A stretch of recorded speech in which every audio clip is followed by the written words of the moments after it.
Hey, Ryan. Your laces, turn around. Oh, yeah. Thanks, News. And Noose begins to pull tight the laces on the back of your Sunlasher suit.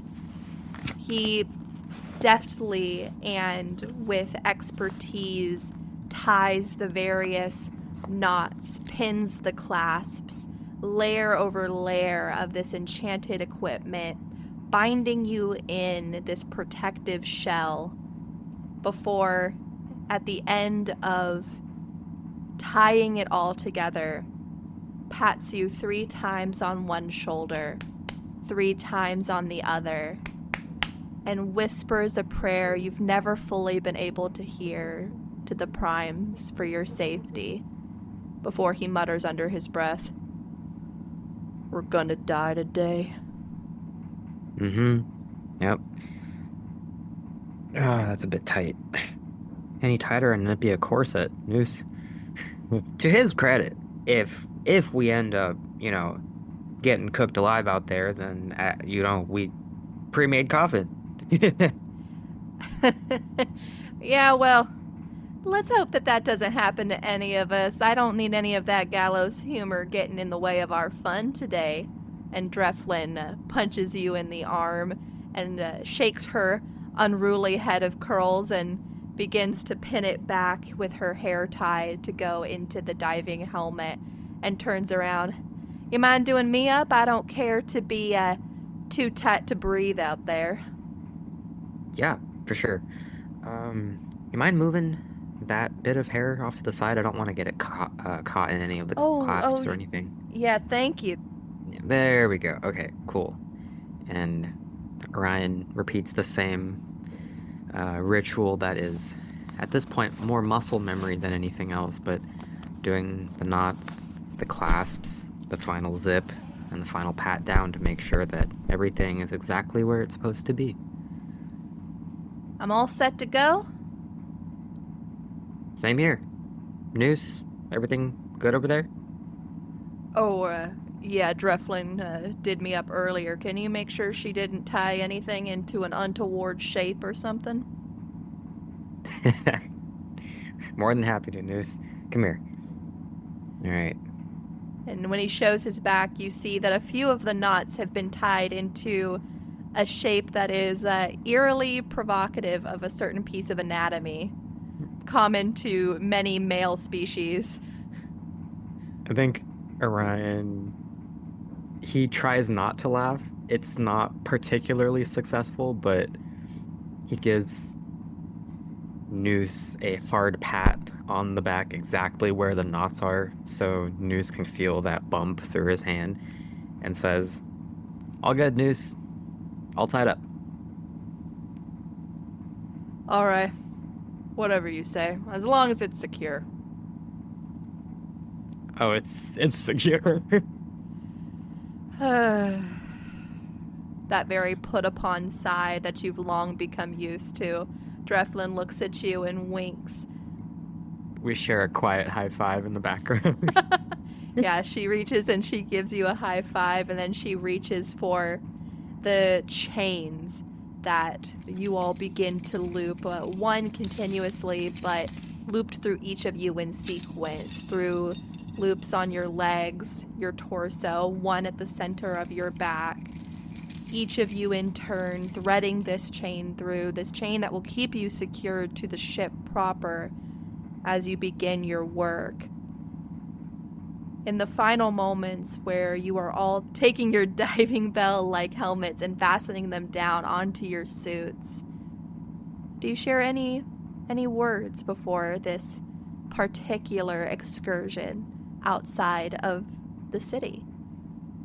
The helmet is really heavy. I think, generally speaking, especially the more experienced lashers, I think the ship would slow down a little bit whenever the airlock is about to open, and they figure out the exact time frame where you can get that helmet on at the last second so you don't have to sit there and struggle to breathe while sitting in the very hot airlock. But as they sit there with their helmets at the ready, almost putting them on, Orion says, "Hey, I know it's getting kind of late in the shift, but are you two free after today?" I don't have any plans. And Dreflin looks at you and goes, "Always for you, Ryan. What's up?" Nah, it's kind of dumb. But I figured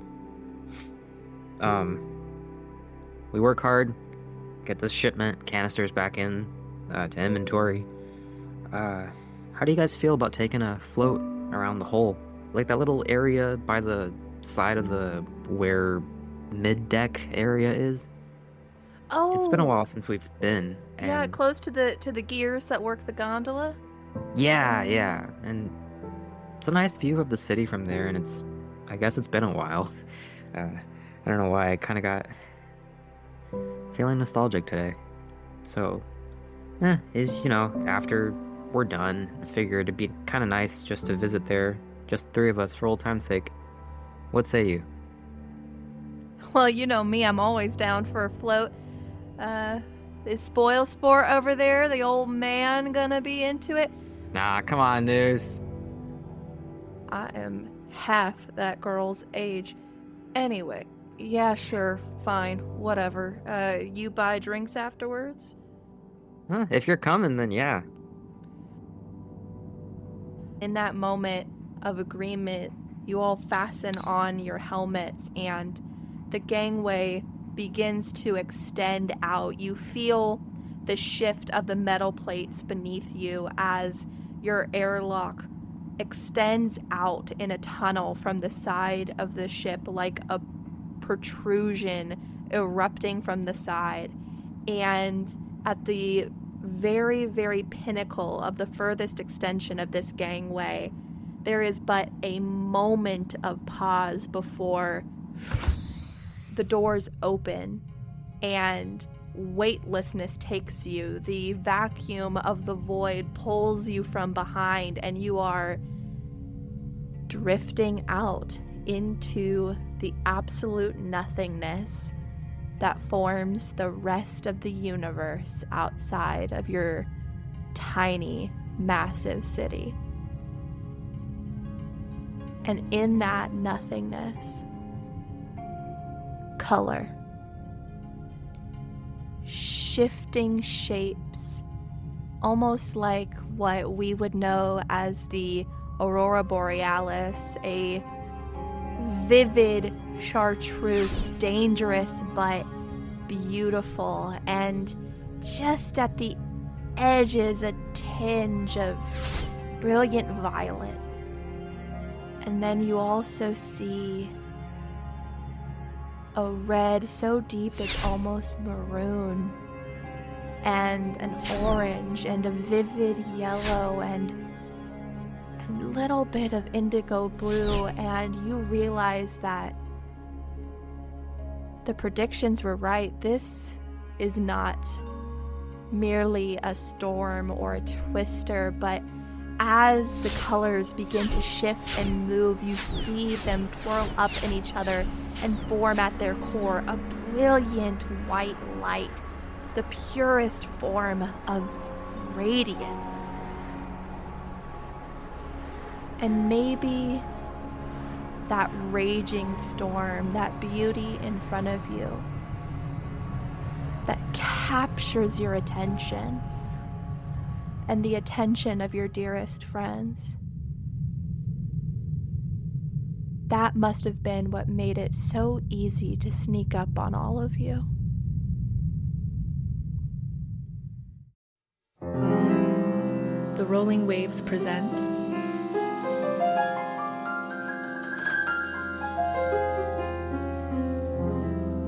The Drifting City.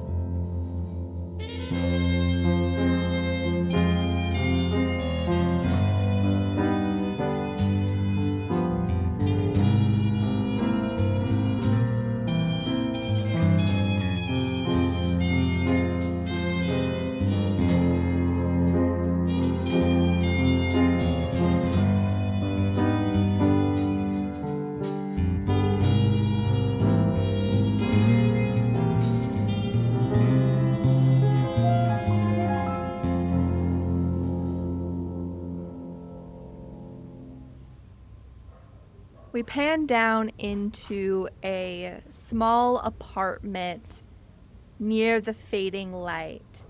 The flickering of the neon sign is some of the only illumination in this small space, as the tiny arcane ball of light set into the ceiling struggles against the darkness to create any sort of illumination. Rook is currently spreading out papers from the wall that it was Wrexham Relane's mad attempt to make sense of the world of the lower decks. And Valentine is coming back from reading a letter to herself. I will say, will Valentine have taken the gun from the box yet? 100%. Okay. When you lift it, you'll see that velvet lining that you thought it was sort of nestled in is actually, like, it almost trails out with the gun a little bit. And as you pull it out, you see it is a velvet on the inside, so it's very soft and comfortable, but on the outside has little clasps and buckles. And as you look at it, you see that it is a thigh holster for the gun. That's the best news I've heard all day. She'll emerge from whatever corner or the bathroom or whatever, and she will definitely have that on. Wonderful. And so I believe everybody is crowded into this apartment. What are other details of this apartment that, stand out to everyone as they're crowded into this space, Valentine's little home? I'm trying to remember if I had described it at all in episode 1. I think you described it as kind of a studio. Yeah, and it's a disaster. It's like there's, makeup everywhere, clothes on the floor, incense and drawing materials and half-finished sketches on every flat surface. It seems like the kind of place that people don't, or that she, rather, doesn't spend a lot of time in. She comes in, she sheds whatever skin and face she came in wearing, puts on another, leaves. And so, Rook, as you were spreading out these papers, you're pushing some of these sketches and some of this clothing, like under the bed, pushing a low to the ground coffee table over to the side to the wall to make enough space, trying to jigsaw puzzle together these papers that were sort of haphazardly pulled down from the wall. There are little tacks of red string that are still stuck together to different pages that have now become stuck by the tack. And you're trying to put this all together. And so whoever will be attempting to help with this basically puzzle box of papers can either provide the help action or do an investigation check themselves to see what y'all are able to uncover from these papers. I'll help. Oh, very kind of you. I guess I'll take that at advantage then. Out of curiosity, how are you helping me sift through this massive pile of notes? I think that she is, first of all, she's clearing things away, making a flat space. And then she's also kind of sorting through things, kind of ordering, putting together kind of pictures of people. And I think she's doing it not really based on any kind of information she has or knowledge, because she's not smart. She's more wise. She's more basing it off of this person in this drawing has a brutal face, this one has a cunning face, this one, kind of the impressions that she's getting from these people. Okay. I'd say Rook is probably going to be sorting through all this. I'm very glad that you are in fact helping sift through. I guess bro's still a little green at it because my first roll was a 2. My second roll, however, was an 18 for a total of 26. Slay. Okay. Let me do something. I think with the 26, you get the whole file. And so I will direct your attention to the handouts page that I've created in our Discord server. I'm about to send something. There we go. I only had so much time, so I basically just assumed that the most important information is all here. There should be now a PDF in there. For those Oh, my who lord. are listening, this is genuinely one of the most incredible things. It is handwritten. I'm in awe. Yeah, Ray, you ate with this. Thank you. It does it look adequately like the ranting notes of a madman. That's what I was going for. Dude, forget This is I'm- amazing. This is fantastic. My god, man. If you need me, I'll be poring over these for the next few weeks in real life. Well, what I want now, for y'all to do is you can take a minute, but then, in character, you can go through and start noting things and putting things together. And you can ask me any follow-up questions, which might prompt other roles, but you can note things that maybe are interesting to you or that you might want to know more about.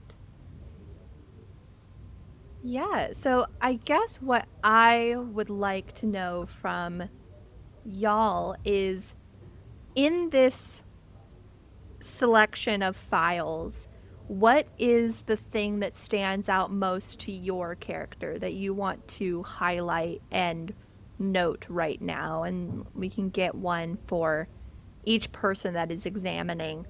And in that way, sort of go through, instead of having me narrate the file, what is the thing that stands out most to your character? I'll go first if no Yeah. one else. What stands out to Valentine? Is that veer? Near? Something ERE plus undertow. What's that word? Near. Near. I think near plus undertow with the note that someone, I'm assuming Ebder, has a background in alchemical radiotomy. Mm-hmm. Yeah. What stands out most to Rook? I mean, to Rook, I think, aside from the big thing that said near plus undertow, I think the other main thing that's standing out the most is probably the description of Uncle Glenn Stevrom, I think it says, as quote-unquote turncoat. Mm-hmm. Yeah, if you want, you can do a history check on that for me. Sure, we'll do a history check. Let's see what we got. That's an 18. Okay. With an 18, you, the Cousins are a very well-known criminal organization, primarily in the lower decks, but they have connections to the middle and upper decks.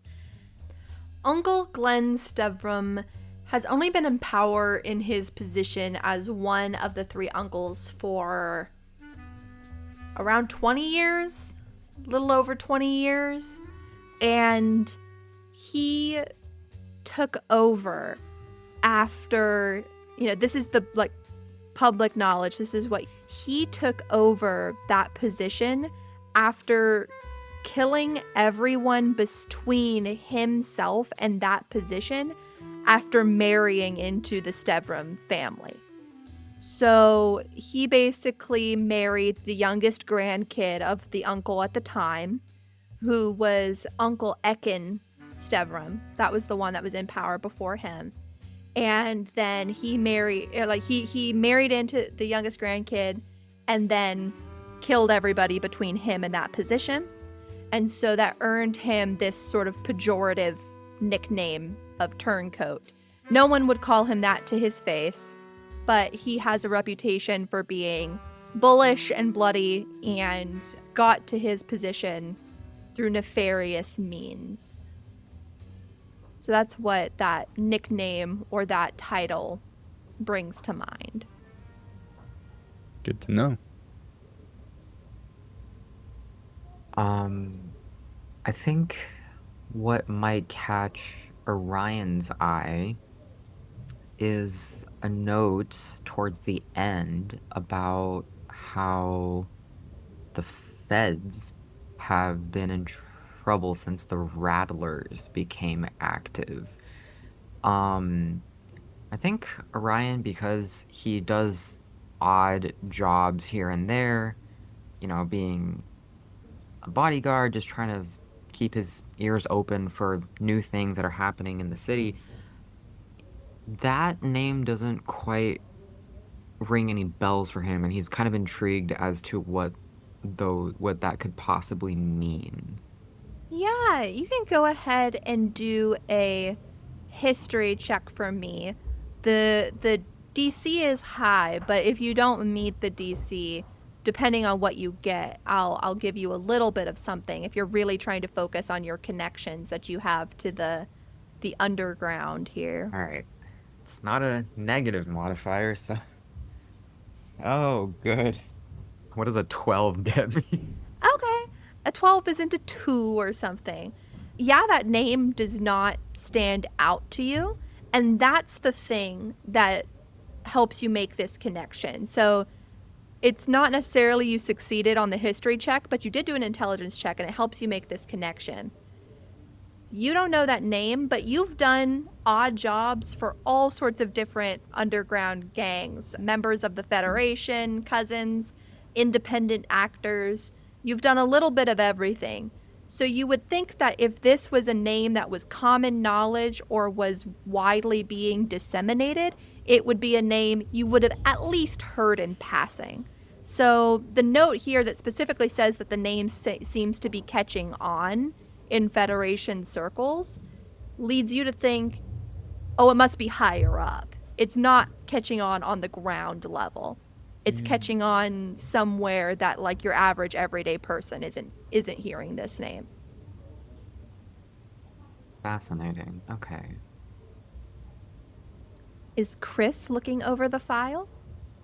I mean, we're not really doing anything else, so I would say maybe, yeah. Yeah, what's something that stands out to him? The problem is, none of this means anything to Chrys. Yeah. Well, what's something that even if it doesn't mean anything to Chrys is like, oh, that's like particularly, like that stands out to me as something that I'm like, oh, that's weird. What's that? Okay. I suppose, because like, okay, so you guys have like, Chrys has been like asked, like, whenever Chrys hears like a word for like a family member, Chrys doesn't know what those words mean.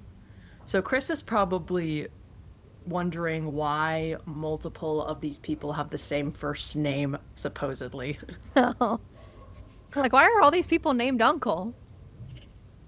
Yeah, that's probably what Chrys would ask. Yeah, I love that. Would Chrys ask that out loud? Yeah. Why are all of these people named that word? It starts with a U. Uncle. Normally it's the brother of your parents, but this is a title. It means that they're powerful in the cousins. They're criminals. Very organized group of very not great people, to put it pretty simply. Oh. So they are not related, then? Some of them are, or used to be. That was how the cousins started. But now it's a little bit looser, larger. So their first name, Lucian, his first name isn't Uncle, it's Lucian. Curious. Is there anything that stands out in this file to Morin?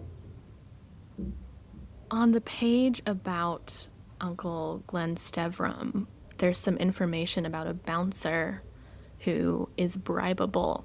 And neither I nor Morin can make out where the lines are leading and who it's talking about. But there's a bouncer on the third and first shift that is bribable, and that, along with the information about someone who's potentially an enforcer for Lucian, who has a tell in their left shoulder, are probably the details that Morin's going to pick up on. Nice. And so as you are all piecing together these bits and pieces, there's lots of random information, lines going between pages that might take some time to piece together, including like a grocery list is thrown in there at one point in particular, little notes to self, things that lead you to believe that this wall of paper that used to exist in this office was just sort of a catch-all for whatever thought came into Rex Summerlane's head at any given time. But the most sort of center stage thing on the page for Uncle Ebder Sparkstone, the one that seems to be the main focus for Wrexham in these notes, and everything else is just branching out from there, is a list of known associates, and some of them have already been thrown out, such as Uncle Lucian Embershadow, Uncle Glenn Stevram. But then there's also a list of 5 that are circled with notes that they could be part of the Pale Hand. And these individuals are Tess Eumer, though by her name there is a question mark, Garth Jendrak, Vine, who is noted as perhaps that being a pseudonym and also noted to probably have magic, Paulo Near, and Winton Undertow. Those are the list of the associates. And those 5 members, there's a little note I wanted to point out. It's like, 5 fingers, like the 5 fingers of the Pale Hand. And then there's a note that just says thumb ? Because, is a thumb a finger? But anyway, just little things that made me laugh when I wrote. Sorry, no, But yeah. it's so sad, watching this slow descent into madness, but also it's really funny to imagine this dude losing his mind, just high on cloud 9 and whatever, and he's just like, is the thumb a finger? Does it count for these purposes? Oh yeah, the one other thing that I will note is that on the side of the page there is a portrait of Ebder Sparkstones, very crudely drawn, that portrays him as having a hand print on the side of his face. The left-hand side if you're looking at him, but his right-hand side. And there's a note that says, behind the hand, he is untouchable. And I wanted just to highlight that note. With the 26, I'll highlight some of the most important things. So the names are important, notes like that are important, but all of this contains clues and other pieces of information to be poured over whenever convenient. But not ominous at all. Yeah. With this initial little look at this information, what are your thoughts? You can either discuss in character or you can let us know what you're thinking might be next steps here. Out of curiosity, and it's fine if not, because everyone's looking at it, so Chrys is obviously also looking at it. Mm-hmm. Is there anything in here that makes Chris's weird brain or flashback or whatever thing do anything at all? Go ahead and I will have you do an intelligence saving throw. Okay. Oh boy. Fabulous news, because I'll tell you the DC. The DC to get a little piece of information and have it not be detrimental is 15. The DC to get a little piece of information and have it like negatively impact Chrys is 10. Okay. That would be an 11. Okay. So, Chrys, you're... Oh, wait. Nope, that's a 9. A 9. Okay. So, Chrys, you're looking at this piece of paper. I'd say, what would it be if you were doing a history check? If I was doing a history check, it would be... Same thing. Okay. So, yeah, you're looking at it and nothing really sparks that unique sort of tingle you get sometimes when you're looking at something that feels like you should know what it is, but you don't. But what I'll tell you with that 9, it's a failure, but I'll tell you is that you do have that feeling. There is something in this file that holds meaning to you that you currently don't know. Mm-hmm. Can I use one of my knowledge from a past life things on this perchance? Oh yeah, tell me about that ability again. When you make an ability check that uses a skill, you can roll a d6 immediately after seeing the number and add the number on the d6 to it. Okay, I'll let you do that, but I will say that doing that will, regardless, even if you rolled like a 6 and you got a 15, it would still lead to the negative consequence because you failed the intelligence saving throw. Okay. Yeah, see Screw what you're it. gonna I'm do. doing it. That's the best of both worlds, honestly. Literally anything I roll will do something because it's like Yeah, at you're right worst. on the edge. I rolled a 6, so that's Okay. So but- 9 plus 6 is 15. Nice. Okay, so what I will say, reverse everything. You do get the tingle, but the tingle is productive. It's a productive tingle this time. So, you are looking at this sheet, and the thing that immediately stands out to you once you have this tingle, you're looking at it, your eyes are drawn, and the moment you process some words, something triggers in your mind. And on the very last page in the PDF, but in like the collected, you see a note, and it's hard originally to make the connection with the line, but you see that the word undertow is circled on the next to last page. And there's a line that goes to the last page, and the words, "Been there over 8 years. Why join then?" And instantly you think, I've been alive for 8 years. The timing is too perfect. And in that moment, you feel the crushing weight of decay on your bones. And you look down, and in this moment, you feel that the skin clinging to your bones is being held to them by a force of will that you did not know you were consciously exerting. It's the kind of thing where when you experience trauma, it's held in your body and you have to be trained to like let it go. Like you have back problems and you don't know why. It's because your muscles just never relax. You are holding your skin to your bones by that force of will. And in this moment, you feel your control starting to slip away. And you are going to,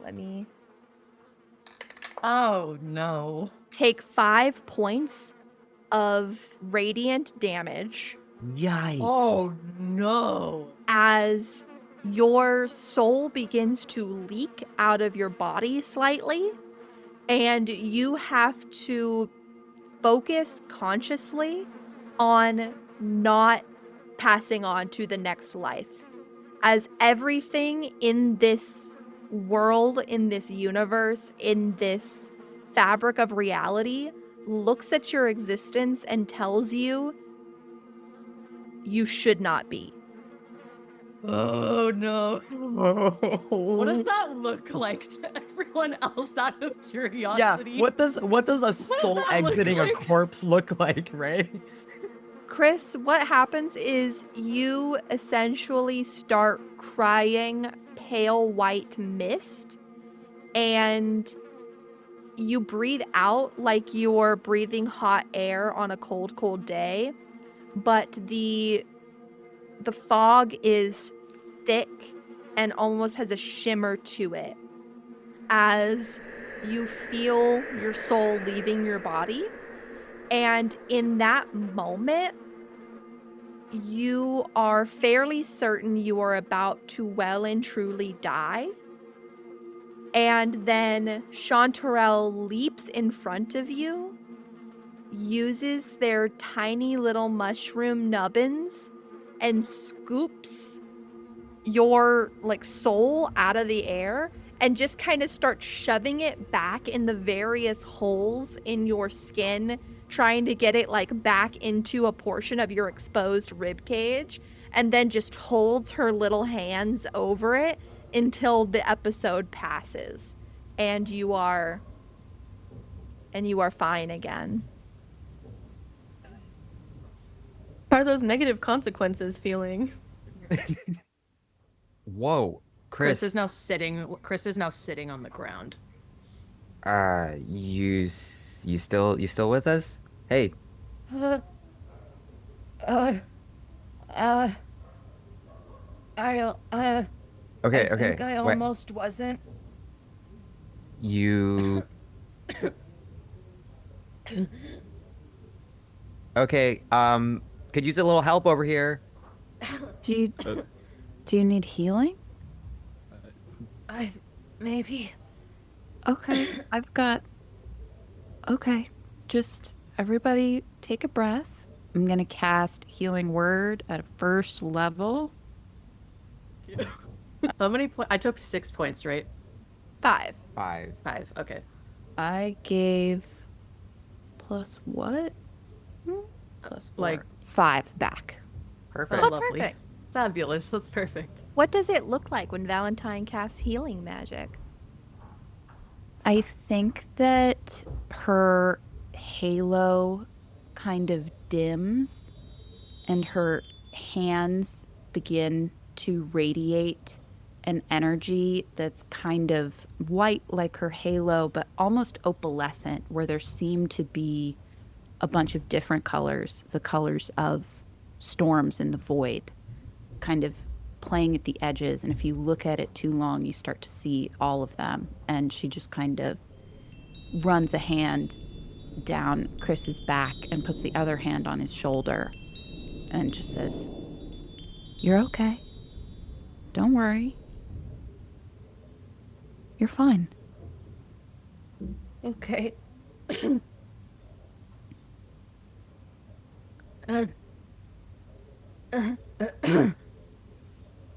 Okay. You back with us? I am all right. I think I almost died again. Why? And then Chris looks back at the thing that they were looking at. Rook. Yeah. And Chris points at the 8 years. Why that? I have been alive for 8 years. Ah. Huh. Mind if I take a look at that in that case? Here. Wait. You think Undertow had something to do with this? With you? I do not know who that is. I read the name on the papers, but I do not know. I do not know. I just know that I was suddenly not dead And you said it's been 8 years since then. I believe so. Yes.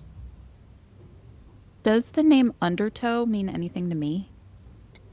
Go ahead and do a history check.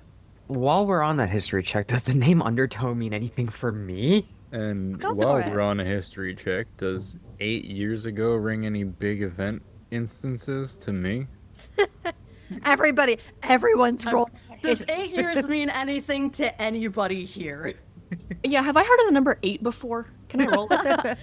Can I been use a there for lifeline? 8 years. Does that mean anything to anyone? I rolled Knit. double digits for a Knit. big ol' 14. Nice. Narrator, what's a hand? Oh. And is a thumb a finger? Wise words. All right. So what did everybody get? For history? Mm-hmm. Marilyn, I see you're 14 and I raise you a 14. Ooh. Look, I know everyone else can roll. Just be happy for me. I see you're 14 and I raise you another 14. Oh my Seriously? God. Wow. A 13 I plus see. 1. I see all 3 of your 14s and I raise you a dirty 20. Oh, Okay. come on. Well, now you've ruined the fun. All right. Well, so for Orion, it was specifically on the time, like 8 years, right? Yeah. And then for Valentine and Rook, it was more so the name Undertow. And then Morin, what was Morin like reflecting on specifically? Or Actually, I was going 8 years. I think Orion and Valentine were oh, okay, I got Undertow. that mixed up. I Sounds. I think that's what they said. I would like to switch my answer to 8 years. Okay, I'll accept. Fine, I'll accept. Yay. And then Morin, what was Morin focusing on? I'm focusing on the name as well, but specifically trying to think back to my time in the brig and if I heard of anything that would be connected to these names. Okay. So for 8 years for Orion, upon reflection, you think, because it almost strikes you, oh, it's been that long.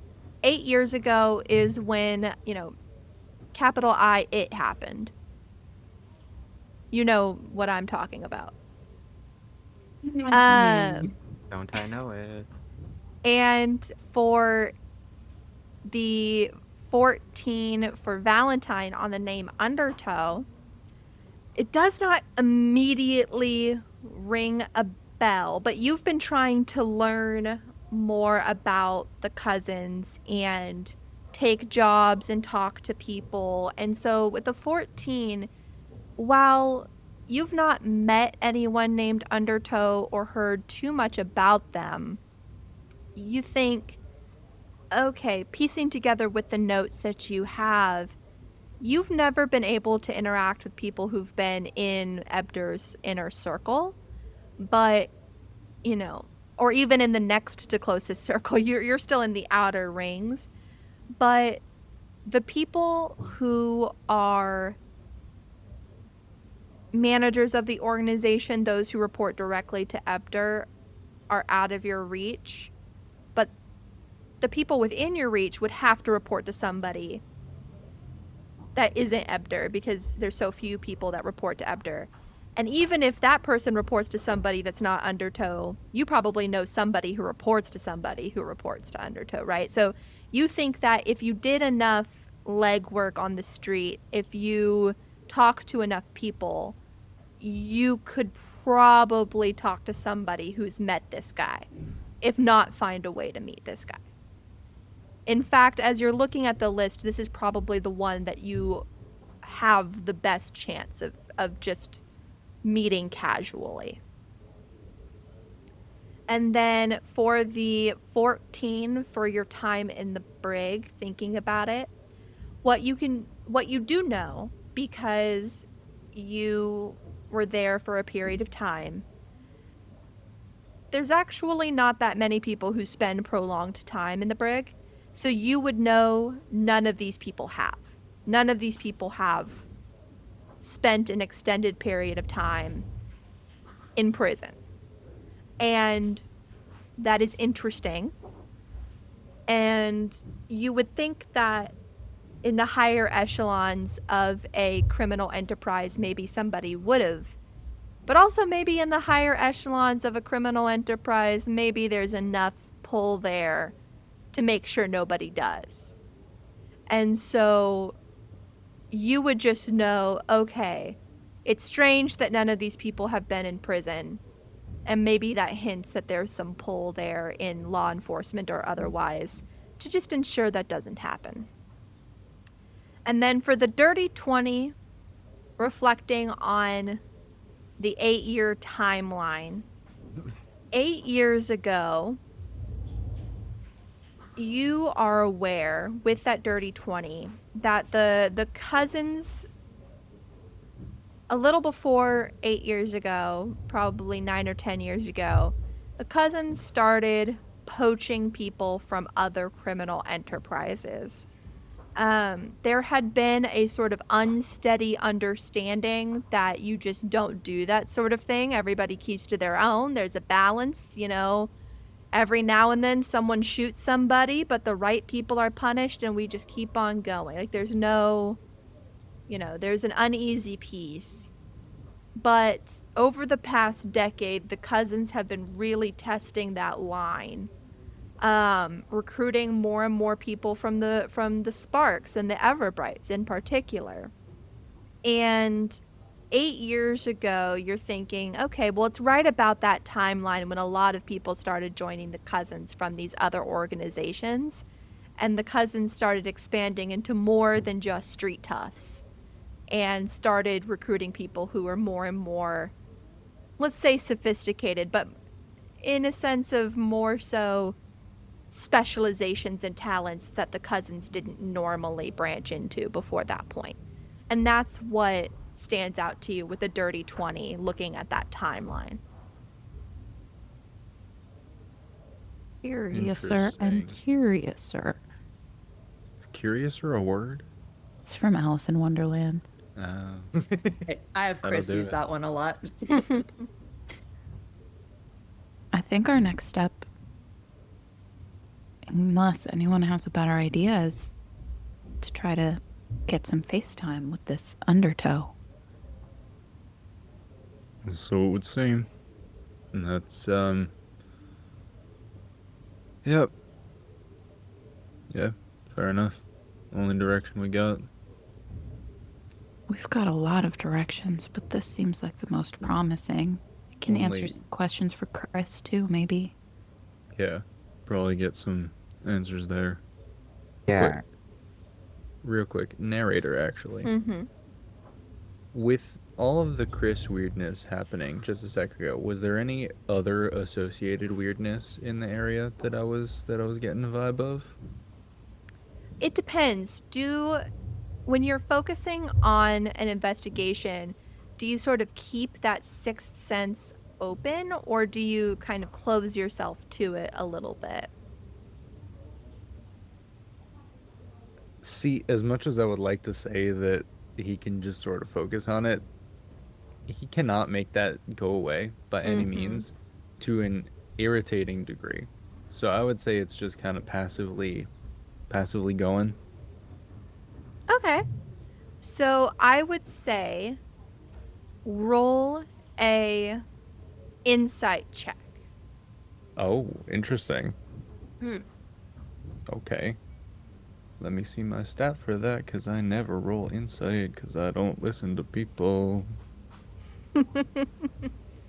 Okay. My die is very, very nice to me today. That's a 17 plus 4, 21. Okay. Over the table, I'm so convinced that Rook is just like taking everybody's role. Look, my luck is going to come crashing down at the most crucial moment, and I know it, but for right now, I'll take the luck at this tiny stuff, okay? Okay. Yeah. As a part of that, roll a wisdom saving throw. See, it would appear that the luck come crashing down part actually happened a lot sooner in real time. Well, roll it, Victor. Yeah. Oh, sweet God. No! Okay, so I got a 2, but I have a +2 to wisdom saving throw, so it's a 4. That's Oh, double. good. Believe it or That's not, that double. passes the check. You know what? Yeah. It's another one. It For could the have been first worse. time ever. That's true. An AC DC of 3. Sometimes the dice decide. Don't So know it. with your insight check, what do the voices normally sound like for Rook? What? Oh boy. What is the baseline state of noise that he experiences? The baseline state of noise, I would say it varies from place to place, but usually in areas like this, just on the decks and stuff, kind of far away from the main, pipes and valves and all that stuff from the engine. I'd say on these sort of main deck levels, it's more almost sort of like a passive, like kind of restaurant, like quiet restaurant ambience. Like you get like a hushed tone, like it constantly kind of throughout, but nothing crazy, Mm-hmm. Yeah. Okay. What is the loudest it has ever been?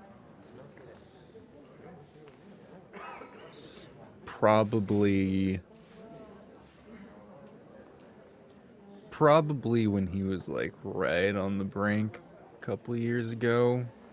It was very, very loud, louder than like being by the engines. Like it was very much present and direct and overwhelming in every sense, and was not able to be dealt with in any way because couldn't really get away from it. In this moment, when you are focusing on it and thinking about it,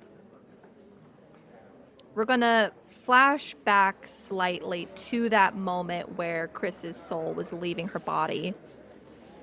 And the cacophony explodes around Rook. But for the first time that you have ever experienced, the voices spoke as one.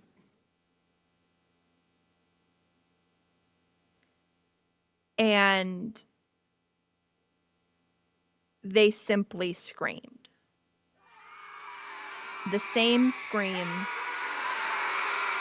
thousands, tens of thousands of voices in perfect harmony and pitch,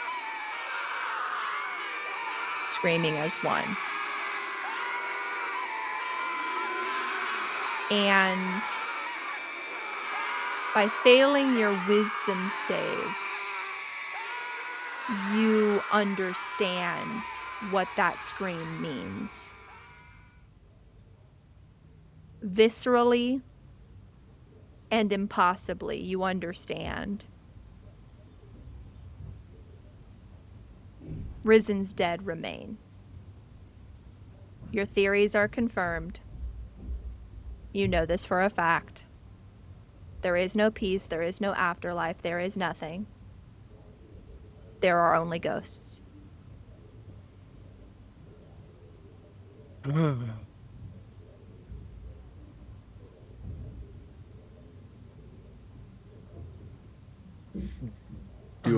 no. Do I Ray.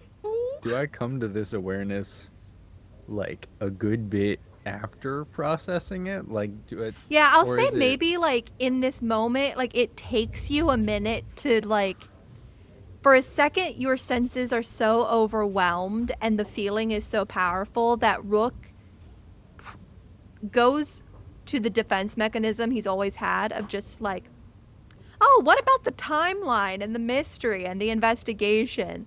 And then he suddenly is like, oh, wait. And then for a listener, I would like to say the facial expressions are quite something that I am seeing.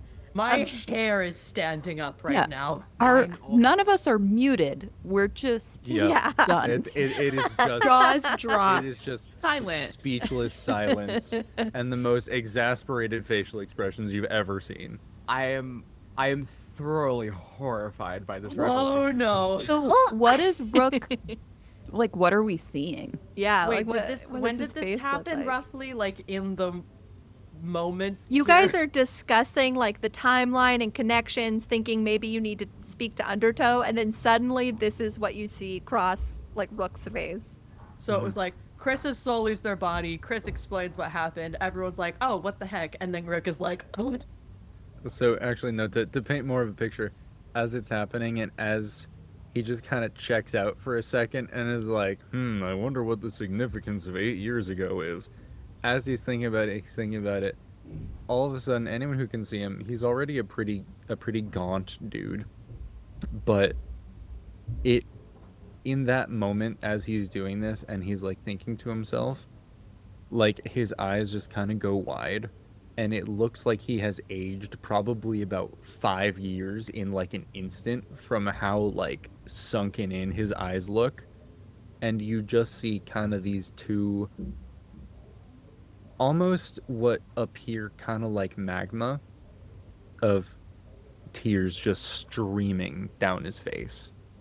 Just all of a sudden, just this awful, horrible awareness washes across his face, and he stops speaking in the middle of a sentence. Oh, God. Valentine, can you do what you did again? I think Chrys is contagious. Rook, hey. I guess I can use another spell. No.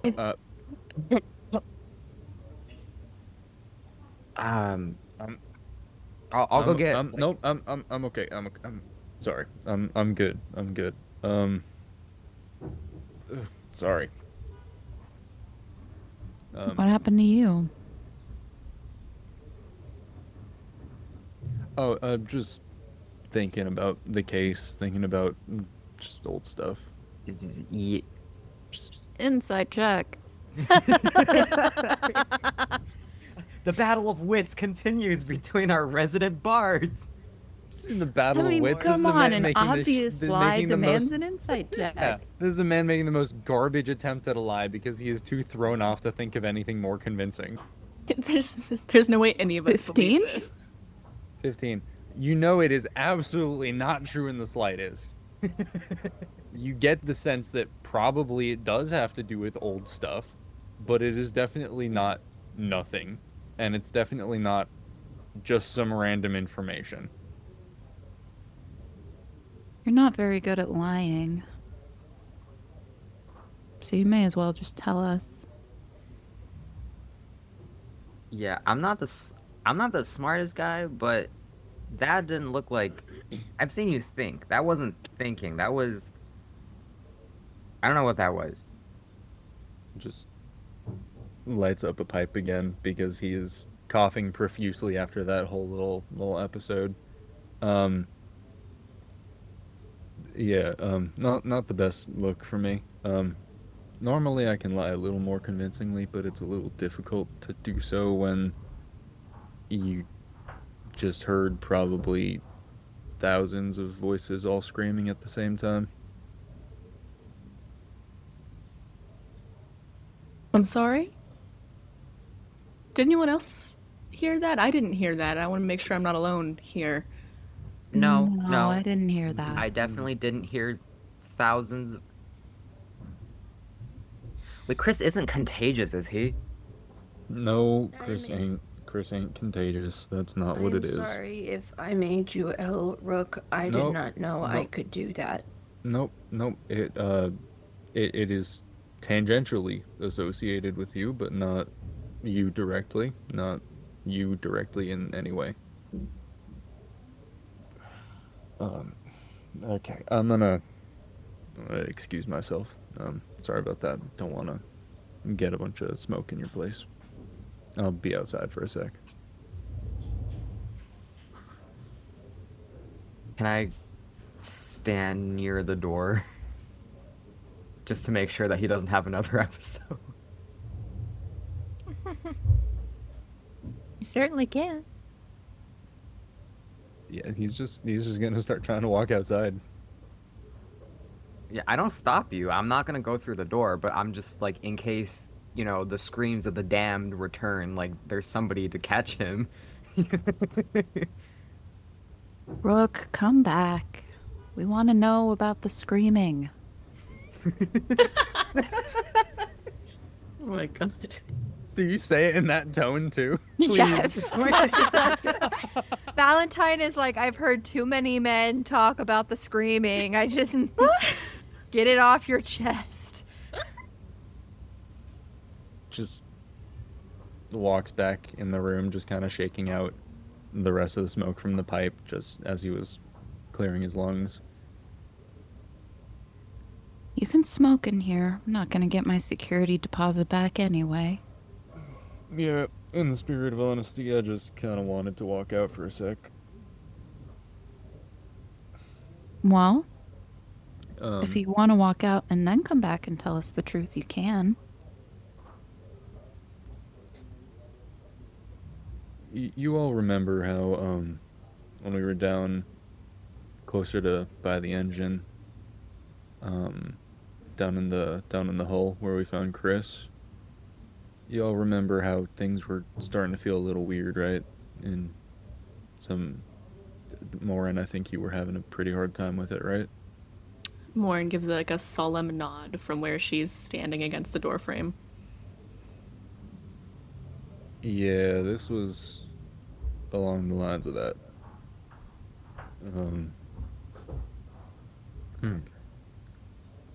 How much information you want? I can give you either the very short of it or the very long, exhausting, and much more crazy part of it. We've got nothing but time. Fair enough. Not exactly like we got anything else going on at the moment. Yeah, so... You know how, we dispose of our dead here, right? Sure. With certain exception, most people are just burned off in the engine. Just kind of shot into the wake, and that's that. Well, yeah. Which is all fine and dandy until you realize that the wake doesn't leave. The wake sticks around here. Yeah, the wake sticks around here. It's floating behind us all the time. What? Like the dead? They don't leave. For how long? They don't leave. Like none of them from the beginning of the city leave? At least as long as it's been out here. Can I insight check that? Well, what are you trying to glean? I think Orion in this moment knows what Rook is trying to say, but he's trying to find like contrary evidence. Like he hopes that Rook is not saying what he is currently saying. So I think if anything, he wants to know like if specifically Rook is referring to the physical bodies that drag along in the wake that are incinerated at various intervals by the storms, or if he means the essence of the people that are left in the wake and or engine. Okay. So essentially, Orion wants to understand things a certain way. So in a way, he wants to fail this insight check, is what you're telling me. Yes. Okay. So roll it.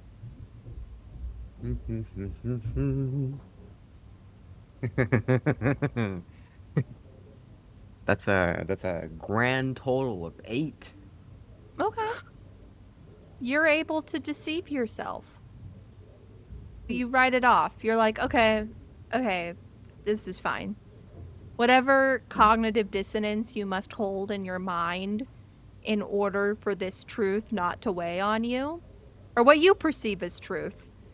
This man did learn this on a failed wisdom save, but you basically are like, okay, no, I'm gonna believe this.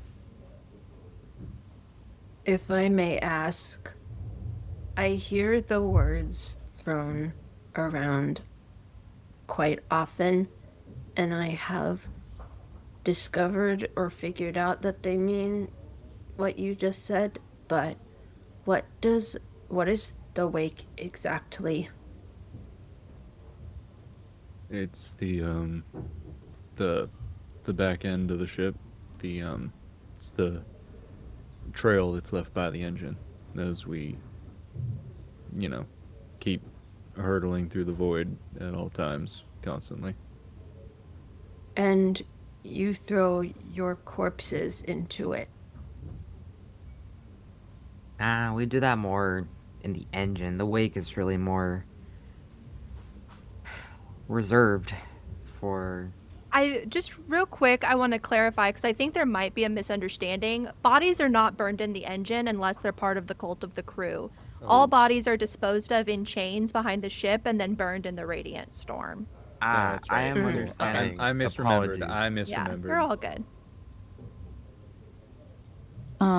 Valentine is sitting heavily on the end of her bed and has gone kind of pale. And she says, "So where are they? They're just here around us all the time?" The bodies burn off. That's, what it does. Nothing can survive out there for very long, but ever since a handful of years back, I've just been made painfully aware of the persistence, let's say, of the departed. To the point where I was actually a little amazed that I wasn't in even worse shape than Morin when we were down in the hull. Because to say there was a splitting headache going on was a very big understatement. Because, fortunately for all of you, you're not hearing them. When Chrys started, I guess, unraveling, so to speak, all of them that are usually pretty quiet around the decks, it was just a uniform scream when that was happening. Are they different in different places, or can you hear individuals? Sometimes individuals, sometimes it's just a cacophony, sometimes it's one that's so persistently close that they can actually give me a bit of a tip from time to time. It's part of the quote unquote smoke tricks that I do a lot of the time. Question. Answer. What's for up? Ray. Does hearing this much more specific and detailed description do anything for Orion's precariously constructed understanding of what he chooses to believe? I'm gonna leave that in your court to decide how Orion is reacting to this. I will say, in that moment, at that time, you were able to deceive yourself, but you can decide whether Orion is processing this in a way that protects himself or in a way that doesn't. That's up to you. Okay. I think in that case, probably... Because I think you're right, like, initially he'd be like, no, of course not, what are you talking about? But then as Rook continues to speak,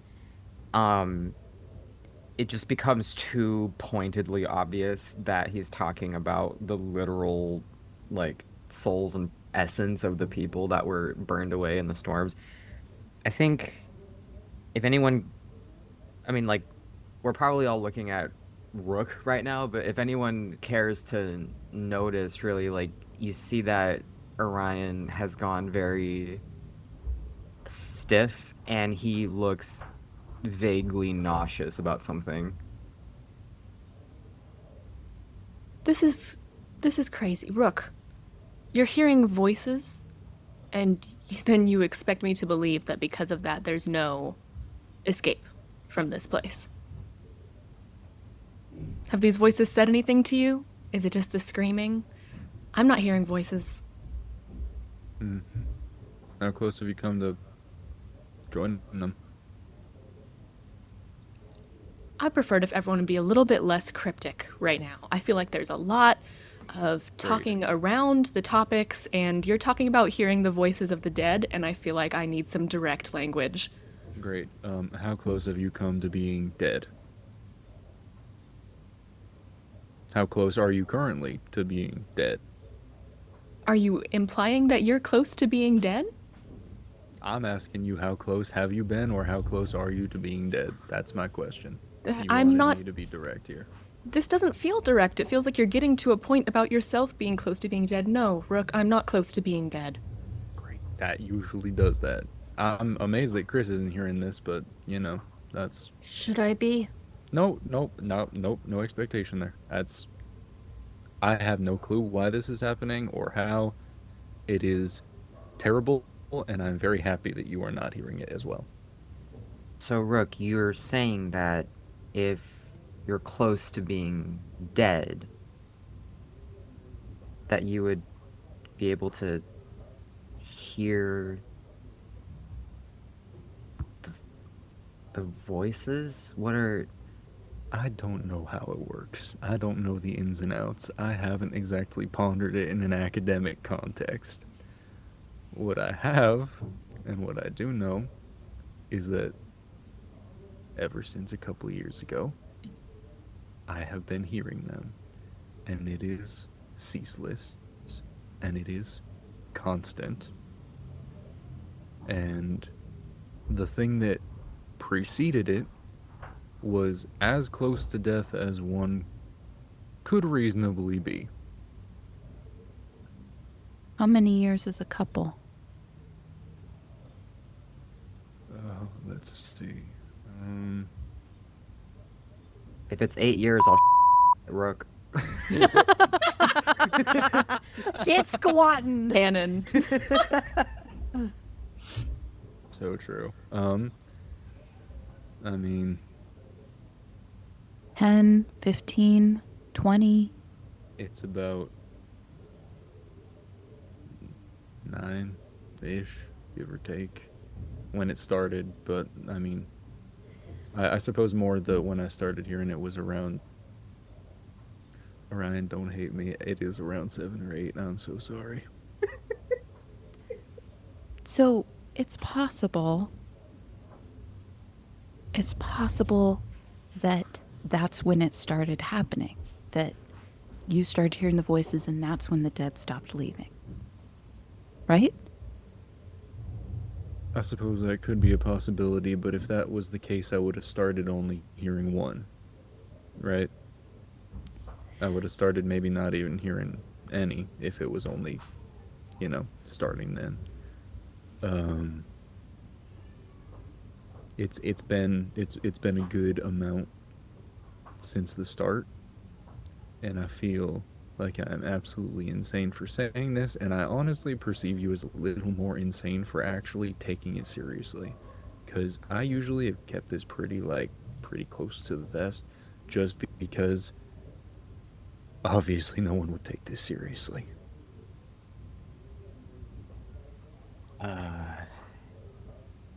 I am pretty dead, so I believe you.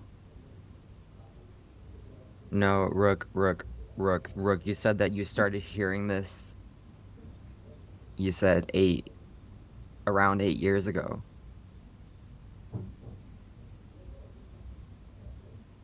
Tell me. Around that, yeah. That's what I said. That is how long I have been alive. Gods. I don't know. I don't know the larger implications of this. I only just now was given the unfortunate awareness of the fact Yes. that they are not, in And fact, all None of evil. us know what happened, Rook. And you see Orion starting to lose composure and get very agitated. I mean, Chrys, you said 8. Give me that. Yes. And he takes the paper from Rook to see if there's like anything else that he can glean from the page. It's like been there over 8 years. Why join then? Rook, and you say like how many Rook? Like, do you hear all the time? Is it How many human voice or how many just voices do you hear throughout your day? Around your workplace? In a place of gathering, on the street side? Do you count all of them? Rook? No, something's not right. Rook, I died 8 years ago.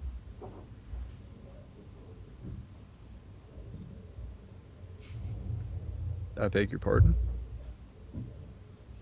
I don't know what's happening here, but it cannot be coincidence that something happened to all of, or nearly all of us 8 years ago. Why do you think I stopped being a Sunlasher, Rook? That was the only home that I ever knew. And I died out there, Rook. And So you tell me right now, what do you mean? What happened to you 8 years ago that has you hearing voices? I died, I came back, where are mine? What do you mean? What do you mean that the souls don't leave? Maybe that just means that Morin's right, and whatever happened to Rook drove him out of his mind. That it's not true. Because if you Circle. died and you don't hear voices, then maybe it's just not true. Maybe the difference is that I didn't get quite all the way there. See this along my face? See this running down my neck? And you look, and what's usually like fully shaded by the large hat and by the like coat collar that he has, he kind of pulls it aside, pulls down his shirt a little bit, and you just see these like awful, dark, deeply set cracks. Like almost like what would happen if you like snapped a piece of charcoal. You see kind of that effect going up his neck and up the side of his jaw. I'm wilted. That's what happened to me 8 years ago. I'm wilted. Does that mean anything to me? Yes, common knowledge, there is a illness primarily amongst the lower decks where people do not have access to easy healing and medical care called the wilt. And it is a illness that, it's fairly typical in the sense of like it primarily takes the young and the old. It is not unheard of for, adults to survive it, or, even odd cases of other people surviving it, but it wreaks havoc on the body, and, it is considered a poor omen when someone catches it, and sort of entire communities have been known to be just sort of swept away by it. How did you survive? Well, despite me being a little young when I got it, again, I don't exactly know, because we didn't exactly have the money for a healer, and I couldn't really do anything. I was sat and I was pretty much bedridden for the vast majority of 2 years straight. And despite not having any sort of healing, and despite not having the ability to receive any sort of intervention, I simply didn't quite get all the way there. I don't know if it's just maybe my body runs a little too hot for the disease to fully set through. I heard someone saying it was sensitive to temperature and all that. It's you've all commented, it's the reason I have that cough of mine. It's still in here. It just kind of stuck one way or the other. Doesn't really call it a stalemate, so to speak. So you think that dying for so long is what caused the voices? Maybe. It could be that I was sitting on the brink and didn't know what was going to happen, and I don't know. Maybe the dead were getting antsy that I wasn't quite going all the way there. Maybe there's a difference between slowly eking closer and closer to that edge versus having a clean break, like dying from some traumatic incident. Knife wound, falling from a high place. Maybe there's something about how long I lingered in the doorway, so to speak. I don't know. I don't know at all. And if I'm being perfectly candid, this is honestly the first time I have told another living soul about it. Valentine's just shaking her head, kind of looking down, just kind of continually shaking her head, like she's making a choice not to admit what she knows must be true. I mean, you use magic yourself too, don't you? I know you do. I've seen you do it. You've seen what mine looks like. You've seen the effect of it. I didn't have all that before right around that time. It just started setting in. Like it just tapped into some sort of wellspring. I don't know. But all I know is that now I can do way more than just letting a fire on my thumb.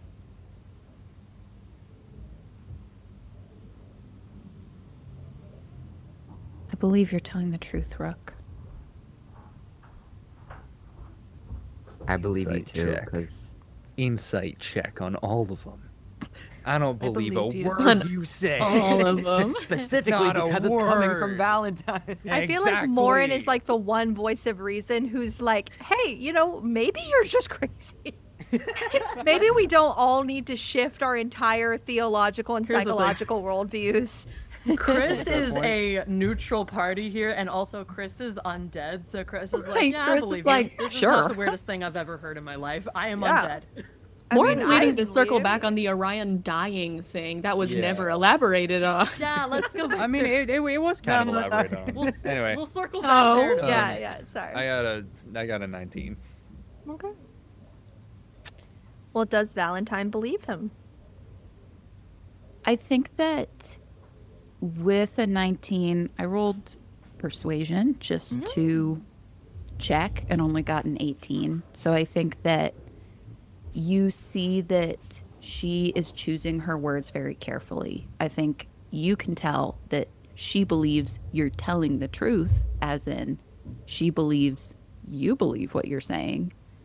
Yeah. But I think that she fundamentally cannot believe that what you're saying is the reality or it would shatter her. And so she is choosing not to. What about Orion? Because you also said that you believe Rook. Orion believes Rook because he also started being able to cast certain types of magic or just do certain things. And at first it was entirely out of his control. He's learned to work with it more over the years. But it did start only after he came back. So he entirely believes, Rook, that you could die or get really close to death or being close to death constantly. But that he believes that changes the person fundamentally in some way, and that it's possible that it extends to your magical capabilities as well.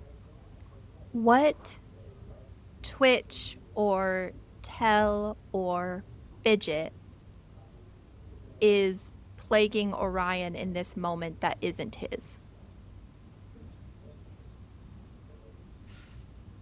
As you are deeply uncomfortable here.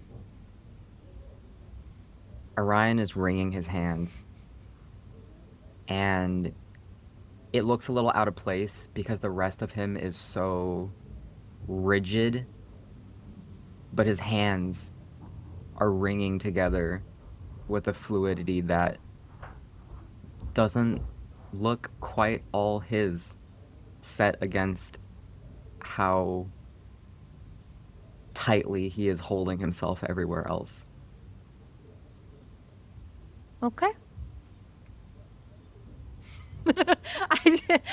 For a listener, I would like to convey that basically Victor, I think, was like up in his chair gesturing at the screen like, what is happening?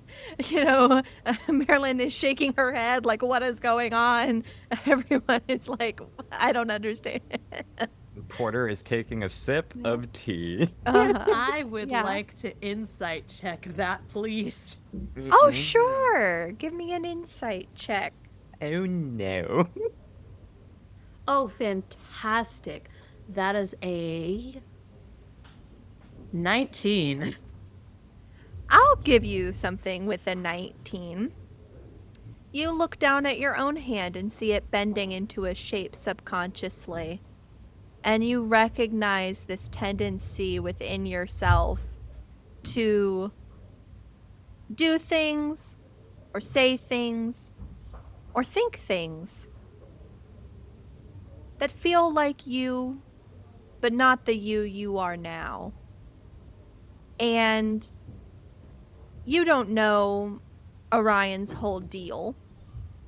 But with the 19, you look at the way that he's wringing his hands, and you think, oh, that's certainly a subconscious behavior, just like mine are subconscious behaviors. So there is something sub his conscience that is making him do that. Just like there is something sub my conscience that makes me do that. And, you know, you don't necessarily detect anything nefarious or anything. It's just, you know, you recognize a kinship. You're like, oh, we are the same.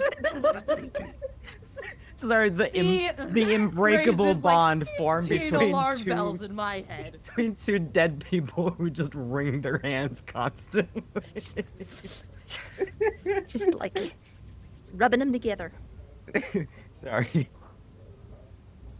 Chrys is making that shape with their hand, by the way, that they make when they're nervous, and they do it subconsciously. Can I actually get a description on that? We are seeing a hand shape that is not dissimilar to one who is holding a firearm. It actually does look like very good trigger discipline on a sidearm. Oh, that Thank is you. actually fascinating. Also, new note, never give Chrys the firearm that Valentine has. No one's. Yeah, So no one's getting that firearm It's except. good to know that Orion recognizes this hand shape. All right, You all are weirding up my apartment. I take Aye, a aye. real hard look at Chrys. Like a real hard look. Just because I have a hunch. Can I do like an investigation or a history or something? Oh, that frightens what me. are you attempting to discern? I'm trying to see if I recognize their body. Ooh. Yeah, you can do. Oh. I know we're doing a lot of history checks, but Oh, this feels like history because investigations to discern like new knowledge, history is to like make pieces together stuff from your memory. And I have whatnot. truly never been more afraid. I am so afraid, actually. Hello? It might This might be the last episode, guys.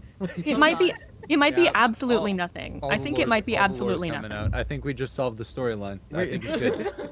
I Good think night, it is everyone. it's very possible that it might be absolutely nothing, but I just wanna check because there's something strange happening with those two. Guys, Chanterelle is the Me and BBEG. Orion? Yeah. No, you couldn't possibly mean me and Orion, who are throwing up cryptic gang signs because we died 8 years ago. No.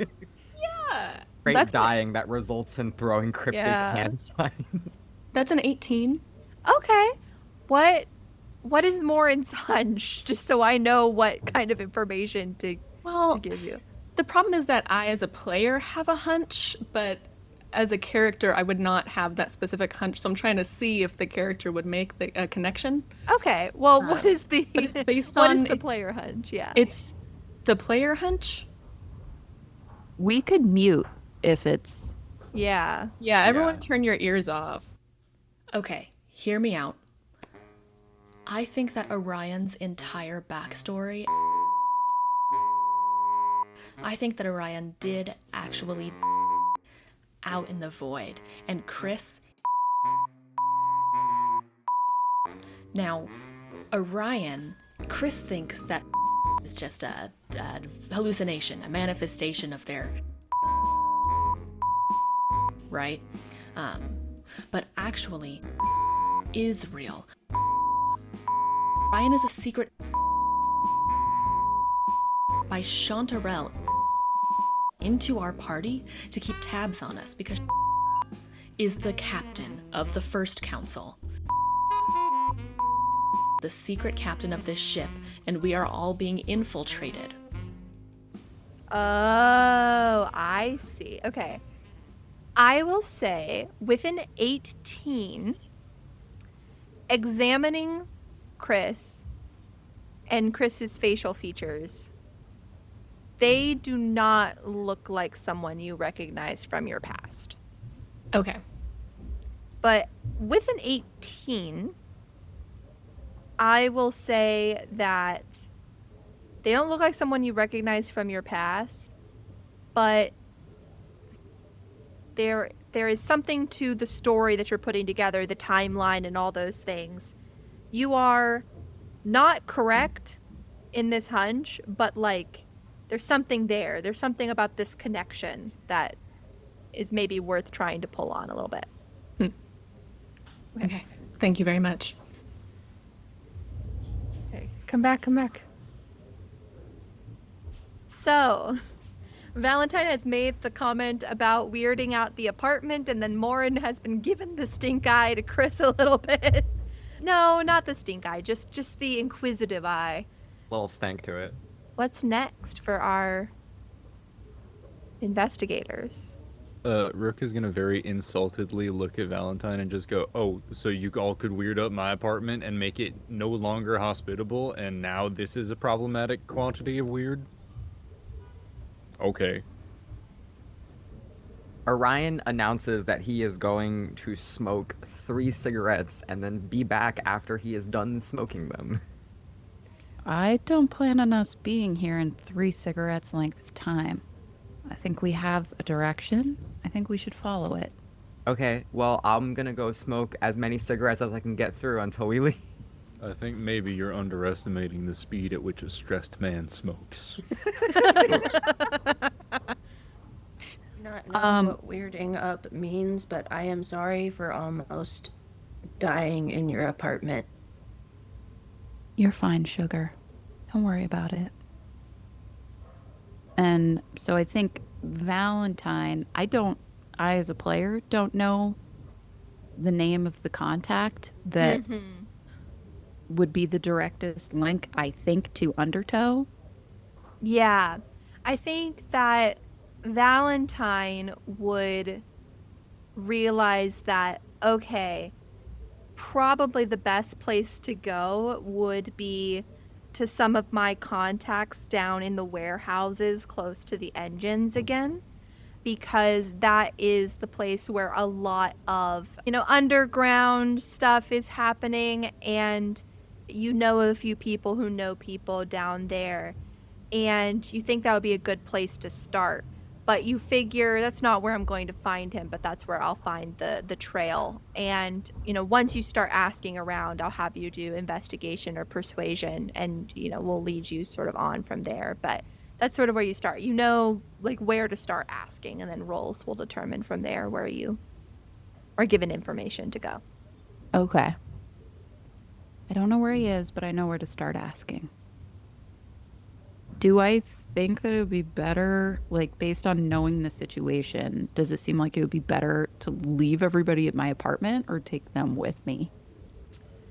It would be less conspicuous for you to be by yourself, 'cause that's how you normally operate. However, you have been chased by a shape and stabbed with an icicle, and it seems like times are inordinately dangerous. So this is not me as a DM saying you have to keep the party together, but this is just it is a decision between how inconspicuous you want to be and how ready you want to be with people to back you up if something happened to go down. Where would Valentine sort of balance that?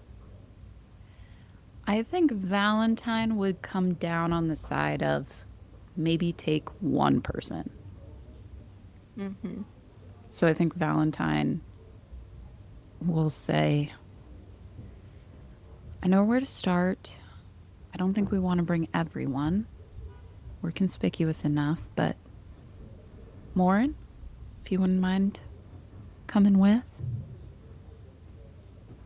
Yeah, I guess, is it okay with the rest of you if Enix stays here? Morin kind of had him stationed outside like a guard dog. Oh yeah, I forgot Enix. Yeah, no, Enix literally has taken the shoelaces out of his boot and tied them together and is doing finger yarn games with the little loop and doing a little Jacob's ladder and I forgot that Enix was here. Oh yeah, Oh, wait, no. he's still here? Yeah, no. And he is whispering over to Morin hey, so they said you had a tough time down in the hold, and we're gonna need to unpack that for sure. And also there's a lot of trauma dump happening that I don't and he's doing this in a softer, but I can't do this accent softly. And so he's so I'm just chilling out, and tell me what you need me to do, but these people are psycho crazy.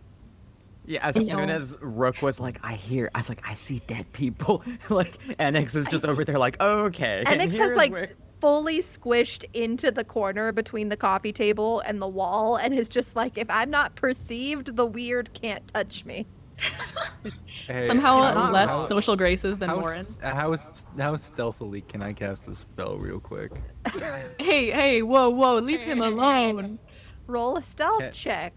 I'll roll a stealth check. I'll take that. Rook kills Enix.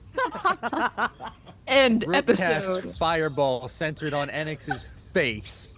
Oh yeah. No. Not actually. Bard that even is have that going spell? to be stealth. That's an 11 plus 3 for a 12. My passive perception is 15. Yeah, if your passive perception is higher than a 12, then you would see this. Cool. Oh, yeah. I see this. Rook kind of takes his pipe back out again, and he doesn't light it this time, but he just kind of takes a puff off it, and even though it's not lit, there's still kind of this purple smoke that starts emanating out the side corner of his mouth. But for those who notice it, it looks like he's trying to really stealthily blow it out the side corner, like a kid trying not to get caught vaping or something, to the point where the smoke kind of trails off. and then right behind Enix, he casts Mage Hand, and it comes up like kind of this weird, kind of slightly flaming, slightly starry, shimmery, purplish, like bony hand that just kind of settles on his shoulder. Okay, I'm gonna roll something. Oh, good lord. Yeah, this was a bad Just- idea. Just for funsies. Oh yeah, no. Enix is. It is astounding how high he jumps from being cross-legged. Like, he somehow cross-legged, sitting on the ground, jumps and like clears 2 feet. Like, it's crazy, and he's like, "Oh, blisters!" Like, and just like is suddenly just beside himself. As soon as he sees it and notices it and jumps, it dissipates like it was never there. Just Morin, you gotta get me out of here. You can't leave me with these guys. I can't stay here with them. You can't leave me here. If you loved me, you wouldn't leave me here. Morin, please. Father, help. Rook! What the hell, dude? What? You barely know him. Okay, and he opened the guy's door after I said not to do that. And then everything turned out perfectly fine. Enix, I'm sorry. Yeah, and everything turned out perfectly fine right there. I don't see what the problem is. Valentine, can you convince him to be nice? I'm not that good. And after all, Enix committed the only cardinal sin there is, disagreeing with Rook. Ooh. In Well- my defense, it was really entertaining, so I'll take it. Enix could come with us, or Rook could come with us just to separate them, or Rook could go sit in a sewer for all I care. Or I could just like go back to the apartment more. I could just like sit this one out and just like, or I don't know, there's a couple jobs I've heard about, like low level stuff. Like I've heard that someone needs like a package, take it from a kid. I could just go do some stuff and we could connect later. Promise you're safe? You promise that's it? Oh, I won't get into trouble. You know me. Yeah, that's why I'm asking. Okay. Okay, I promise I won't get arrested and I won't die. Good enough. Okay. I'll meet you back at the apartment sometime, okay? Yeah, sure. I'll make sure I'm there at the end of like every third shift or something. And we can meet up. Okay. She's gonna give like an awkward, almost fatherly shoulder pat to him, and then kind of turn back around to Valentine. Ready? Ready. And maybe if you all want to work the alchemical radiotomy angle somehow, or just sit here talking about being dead. We are leaving the dead all people. the corpses together. I plan to come back here and live here. So if you make this place unlivable, Rook, I'm coming after you. Should I do the same about my previous apartment then? Is that the precedent we're setting? It wasn't my fault. I never said it was, and this won't be my fault. I mind myself quite well. Thank you very much. I'm just telling you what will happen so that you have fair warning. I'll make Okay, sure. well, fair enough. I'll make Fingers sure crossed that I- you don't join the 3 dead folks here. What were you saying, Orion? I'll make sure we smoke out the window. Much appreciated. Okay. And then I'll get out with Morin. And what's And- Morin doing? As Valentine turns out to leave, Morin is following behind her like a little puppy and looks back and kind of glares at the other 3 of them and touches her hook Irene, what did I do? and then follows her out the door. What did I do, bro? I'm just here. As Valentine is leaving, you pass by the incense and the sheets of paper and the mirror by the door. Does Valentine look in the mirror before she leaves?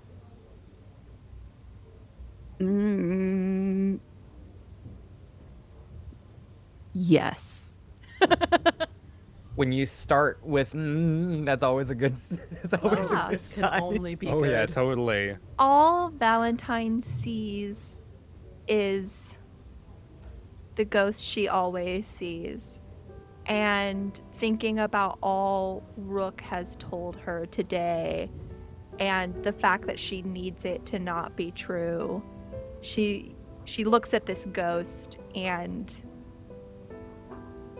needs it to be her reflection for maybe the first time. She needs it to just be her. Whew. And then you can head on out. Yay! Yay. Cool. All right. Oh, after they leave, like have very much left, Chrys is going to look at Rook, and there's like that like weird smile on their on his face, and he goes, His face was funny. Thank you. I thought so too, but I guess it wasn't appreciated. It wasn't very nice, but his face was funny. Exactly, that's the whole point. It was harmless. It wasn't very kind, but it also wasn't harmful. That's the point. Enix, in the process of restringing his boot with the lace by the door, who is still there, is like, all right, it's fine.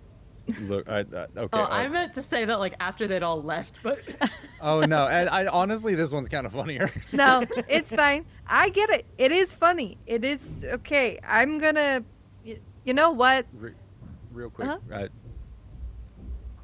I do apologize. It was not cool of me to do that. It was a very easy opportunity because you were very on a high horse saying that I was crazy, and so I thought it would be very humorous to also make you feel like you were crazy. So, you know, it was kind of very low-hanging fruit for a joke there. Hey, I don't know what the hell's a horse is, but I'm not high. I'm in my right mind. And, you know, it was funny. Sure, whatever. All right?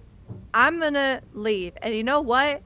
Stairs are boring. He goes and just opens the window and just jumps out. And just, you see him, like, do a parkour onto, like, the fire escape on the next building. And then jumps down and lands, you know, very... Like, he's training to be a floater, you know, right? And he just, like, runs off into the dim of the streets and the alleys and the lower decks. Right. I was gonna say, like, as he walks to the window, Chrys would probably say something like, Oh, Mr. Annex, and says it in the most genuine, like it's very genuine. please do not break your arm again. As he's, like, heading out the door, gives you a little, or out the window, gives you a little salute, and it's like, not the plan, kid. And then he just does his head first dive out the window. Yeah, right. In my mind's eye, I'm seeing this as like the, you know, from whatever movie it was. I don't know. It's like a Disney movie where it's just like, I forbid you to see, and then he just like dives out the window. Like I'm imagining. Cinderella 3. It was. Yeah, Cinderella 3. Yeah. These are reaching references that I cannot follow. Yeah. But I believe you wholeheartedly. So as we'll come back to the staying in the apartment crew here in a moment, but as Valentine and Morin are walking down the stairs and out onto the lower deck streets, passing the entrance to the fading light and heading deeper towards some of the even darker and seedier elements of the city in order to meet up with Valentine's contacts. What is sort of the mindset that these two people are in as they are walking down the street? Valentine is feeling a lot of different feelings. I think that she feels physically kind of nauseous and shaky and unsettled from what Rook was saying. And but I think also she feels not quite hope, but for the first time in years, she feels like the path is open ahead of her. And she feels kind of a rush of fresh anticipation and anger and determination. What about Morin? Deeply unsettled by the words that Rook was saying, even if she is still choosing to believe that he's a little bit crazy, because it just goes against everything that she knows about the importance and the permanence of death. And so this startling uncertainty is driving in her a stronger tether to this duty to protect. And so she's on high guard. All right. Well, as you start reaching parts of the city where the eyes that always follow Valentine turn from being casually inquisitive to knowing. Some knowing and suspicious, some knowing and friendly enough, some knowing but knowing enough to know that you're not around if you don't want something. Go ahead and choose whether you want to roll an investigation or a persuasion check for me. Persuasion. All day, every day. Okay. Oh my gosh. Yes. It's a natural 15 for a 23. Beautiful. Taking into mind your role, how is Valentine going about asking for this information? And I'll say with a 23, you're able to keep it pretty subtle, but still make headway. I think that what she is kind of presenting and giving off is like, I think what she's saying is, I have an opportunity, I have a request, but she's kind of using the presence of Morin to give off a kind of above your pay grade energy, where she is bearing herself very regally and trying to give the impression without saying so that since the last time she was down here, her circumstances have changed. She's going up in the world. She can't be dealing with you peons anymore. She's got a bodyguard. She needs to be talking to the next fish, the next big fish up the chain. Okay. What is the opportunity that you are presenting that you have? Like, what are you hinting at? That's a great question. I was hoping I would be able to figure out before I got here.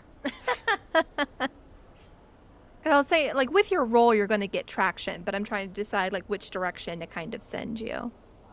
I think that she is hinting at having a new connection with the floaters that could be of use to the cousins. Okay. Above table, I'll say you have picked exactly the right thing, and I don't think you even fully understand why yet, but it'll be very fun. So you start flowing around the floaters, and I mean, it's the perfect lie because you literally have a floater with you, like a recognized grappling hook, because I was going to say card carrying member, but you're a grappling hook carrying member of the floaters, and it lends you an extra bit of credence and more weight.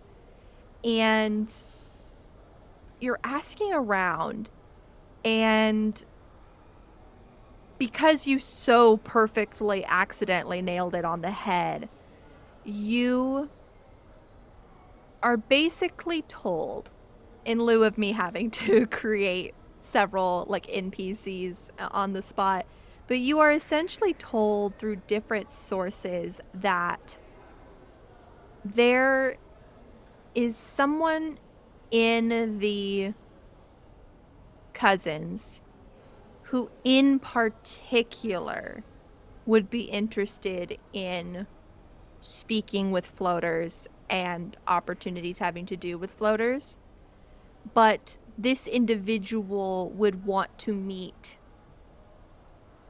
in private and would want to not meet at any known cousin's location. Essentially, you get the vibe that this individual would want to hear you out, but not officially in their role within the cousins. Like maybe they're stepping out. You get the sense that it is a little bit more of an intellectual curiosity. They're looking for information. Okay. Okay. How much would it cost to like rent a room? I don't super want to bring whoever this is back to my apartment or back to the Fading Light. How much would it be to rent a room at a flop house or something for like 2 hours? Oh yeah, that would be like the cheapest monetary denomination that you guys have is a day chip, and it would be like a day chip to do this. Great. Then I will. Oh, then if possible, I would kind of write down a flop house that I know I'll be able to get a room at and kind of slip that to whoever. And then I would want to, if possible, rent 2 rooms next to each other so that we can stage everybody right there. Okay. I'll say that is certainly doable. You can rent the rooms and do all of that and get this situated. Amazing. And so unless the room crew, unless the or back in Valentine's apartment crew has anything, I will say this takes you several hours to, make all these connections, find the right people. It takes you maybe the better part of a shift actually and then you have to go and rent the room and stage it and do everything, right? So it's the better part of a shift before this is ready to go. So would the people holed up in Valentine's apartment have tried to do anything in this, basically full day of time before Valentine gets back in touch saying that she has a lead? How many hours was this? It's a shift, so it's been almost 8 hours. It's been like a full day. Oh, bet. Yes. The answer is yes. Okay. Yeah, me too. Well, what would you get up to? And we'll sort of figure out where we're gonna go to leave off. But I want to kind of know where we're heading, Valentine's apartment crew. After they leave, and there's a good bit of silence for a little while, Rook is just going to look dead at Orion and just go, care to elaborate on the fact that you just said you died 8 years ago? Orion so very much regrets the fact that he only said he would smoke 3 cigarettes before coming back. If you go back outside to smoke to avoid this, I will join you and I will outsmoke you. Um, Please don't leave me alone. no. I don't think it's a... I mean, you're you're the detective. Mortality rate's pretty high in Sunlashers, you know? Suppose that's a fair point. But Is sunlashing dangerous? It could be. If you're not careful. and were you not careful? No. I don't think I was. I'm not careful, you talking. Going out without a suit, not careful?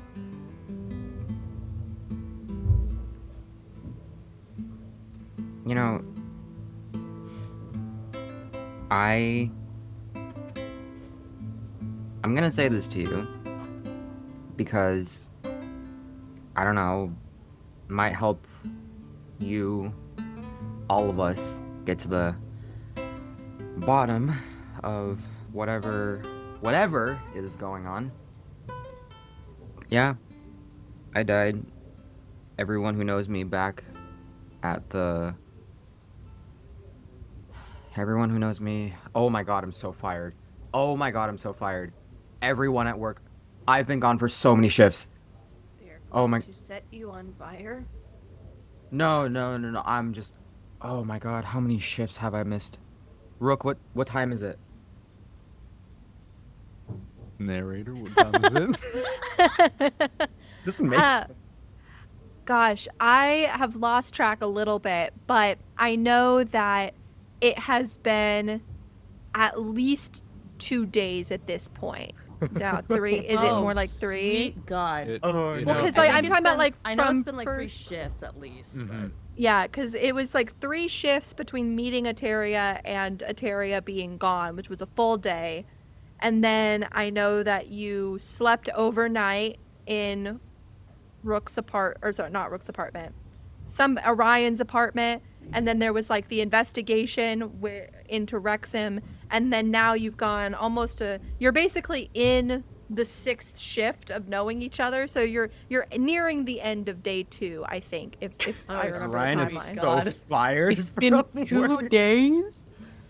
But after Orion has his brief existential crisis about probably most likely no longer having his office position, which to be fair he hated from the get-go, but it was still work.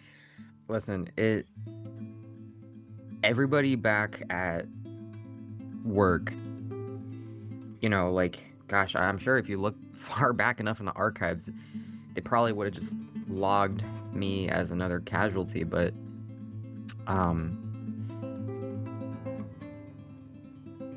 someone floated me.